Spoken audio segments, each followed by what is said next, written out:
Chapitre 29. Livre de la Genèse.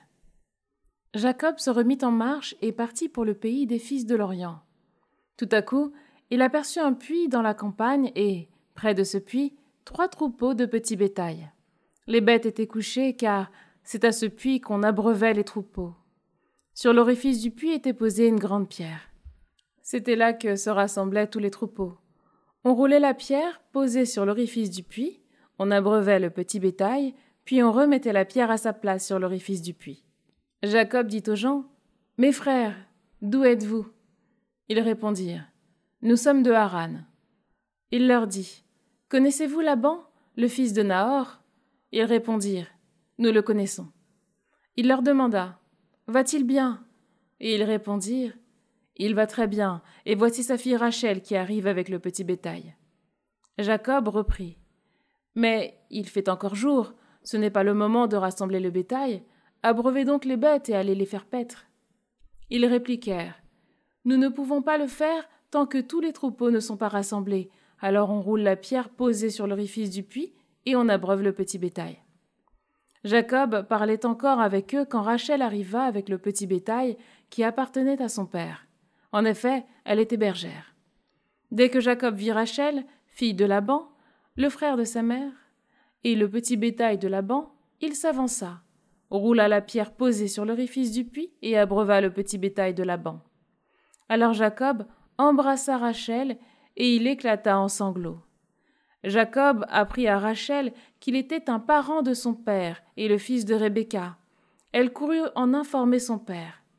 Dès que Laban entendit parler de Jacob, le fils de sa sœur, il courut à sa rencontre, l'étreignit, l'embrassa et l'amena chez lui. Jacob raconta toute l'affaire à Laban. Et celui-ci lui dit : « Tu es vraiment mes os et ma chair. » Jacob habita chez lui pendant tout un mois. Laban dit à Jacob : « Devrais-tu me servir gratuitement parce que nous sommes parents ? Indique-moi donc ton salaire. » Or Laban avait 2 filles. L'aînée s'appelait Léa et la cadette Rachel. Les yeux de Léa étaient délicats, tandis que Rachel avait belle allure et beau visage. Et Jacob se mit à aimer Rachel.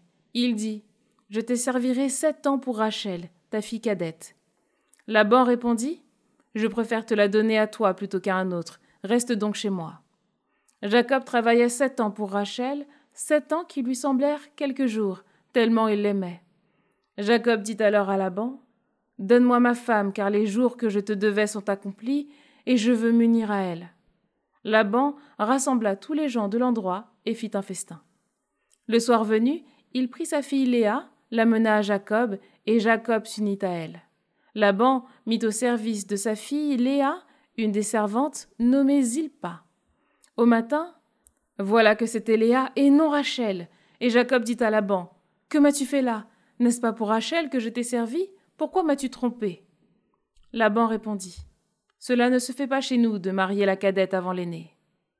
Achève la semaine des noces de celle-ci, et nous te donnerons aussi celle-là pour le service que tu feras encore chez nous pendant cette autre année. » Jacob agit ainsi.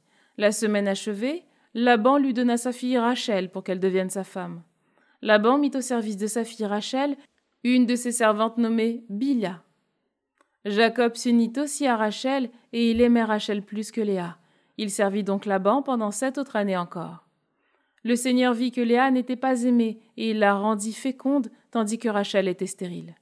Léa devint enceinte et enfanta un fils qu'elle appela Rouben, car, dit-elle, le Seigneur a vu ma détresse et maintenant mon mari m'aimera. Elle devint encore enceinte et enfanta un fils. Elle dit : « Le Seigneur a compris que je n'étais pas aimée, et il m'a encore donné cet enfant. » Elle l'appela Siméon. Elle devint encore enceinte et enfanta un fils. Elle dit : « Maintenant, cette fois-ci, mon mari va s'attacher à moi car je lui ai donné 3 fils. C'est pourquoi on va l'appeler Lévi. » Elle devint encore enceinte et enfanta un fils. Elle dit : « Cette fois-ci, je louerai le Seigneur. » C'est pourquoi elle l'appela Juda.